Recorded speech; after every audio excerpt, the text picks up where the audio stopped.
Hello, Namaskar. Welcome you to the SAAR analysis. I am Chaman Nayak and here's my take.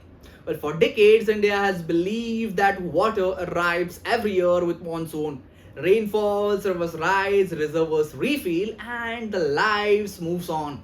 But what if that perception is now dangerously outdated? India is home to nearly 80% of the world's population, yet it can only access 4% of the world's fresh water resources. So here's a question: can a nation with nearly one fifth of humanity continue to build the world's fastest growing economy with only a fraction of water when it needs? Because it's no longer just a climatic story, neither it's an environmental story, but now according to Moody's, it is a credit risk story. Here's what evidence speaks about. Moody's has given the water management risk score 5 out of 5. It is the highest possible category. And this rating reflects a dangerous reality because this rating reflects the fragmented governance, aging pipelines, possible falling of the groundwater, weak water allocation system, and growing pressure from agriculture, cities, and industry.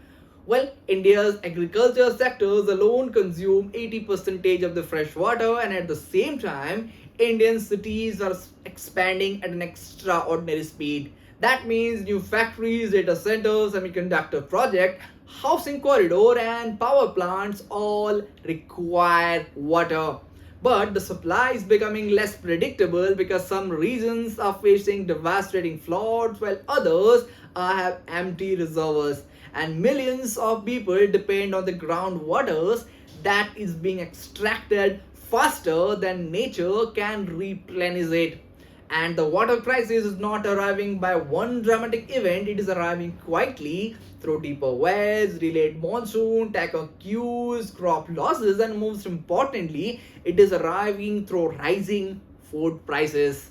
Now the question arises, why is this important? Because water is that invisible force behind India's economic rise. Without reliable water, agriculture becomes vulnerable. Without agriculture, food inflation rises, and without reliable supply, industry slows down. And Moody's warning matters because it changes the language around water. This is no longer just an environmental concern, it is about whether the state can finance infrastructures or not, whether business can operate consistently or not, whether investor can trust the long-term growth or not, and most importantly, whether India can sustain this ambition to become manufacturing, technology, and supply chain powerhouse. Where the global ambitions or global implications are enormous, and the world is increasingly looking at India as an alternative production hub. But the factories cannot run on geopolitical optimism, they run on electricity, logistic, and most importantly, water.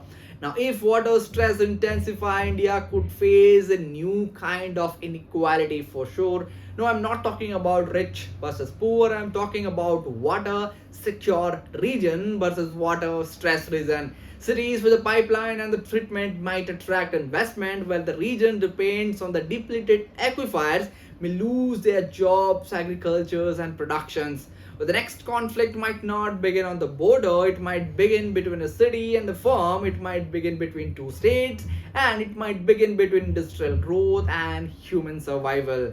So here's my take: India does not have the water shortage, it has water management emergency. The solution is not simply to build more dams or announcement, it is to build the better governance, more infrastructures, and most importantly, it is important to build the strategic infrastructures required for the water. Because in the coming decade, water might become the most important than oil for India's economic rise. And if India cannot if India cannot protect that resource that powers its cities, firms, and industry or people, what exactly will powers India's rise? Let me know in the comment section, and that's all from today's analysis. I will be back with another episode. Till then, thank you for watching this.